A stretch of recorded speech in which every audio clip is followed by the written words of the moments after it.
On March 25, 1988, Howard Whitlock came home from a friend's bachelor party to find his wife Debbie laying dead on the floor of their Modesto home and his 3-year-old daughter unharmed asleep in her crib.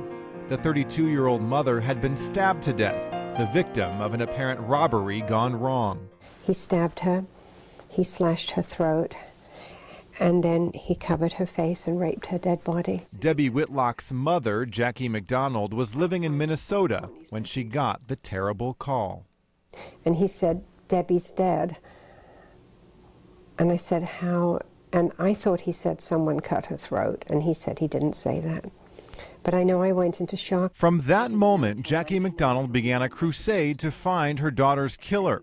With no leads in the case and detectives getting nowhere, Jackie and her husband moved to California.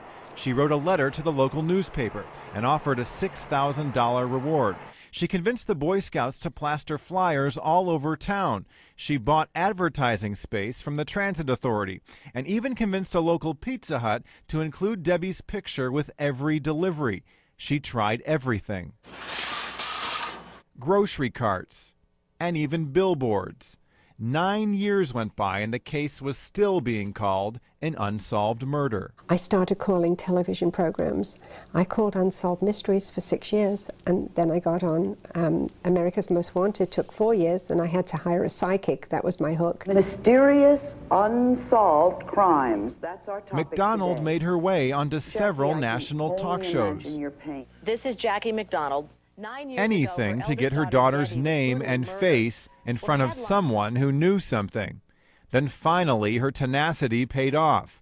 9 years following the murder of Debbie Whitlock, an informant came forward with a tip that would lead detectives to the little town of Flippin, Arkansas, and to the arrest of Scott Fizzell. All thanks to Jackie McDonald's years of hard work. When somebody has murdered someone you love and you don't know, you're under their power, aren't you? Because they're controlling every emotion you have. But once he was arrested and in jail, the power was reversed. I was in power because I knew where he was and I was in control. Fizzell pleaded guilty to first-degree murder and robbery in exchange for a sentence of 31 years to life. A plea deal not good enough for McDonald, who wanted a sentence of life without the possibility of parole. For people that tell you to get on with your life, getting out of bed in the morning and making a pot of coffee is getting on with your life. But how do you get over your child? You don't. Her daughter's killer was behind bars, but Jackie's crusade wasn't over. I'm Jackie McDonald, and welcome to The Victim's Voice.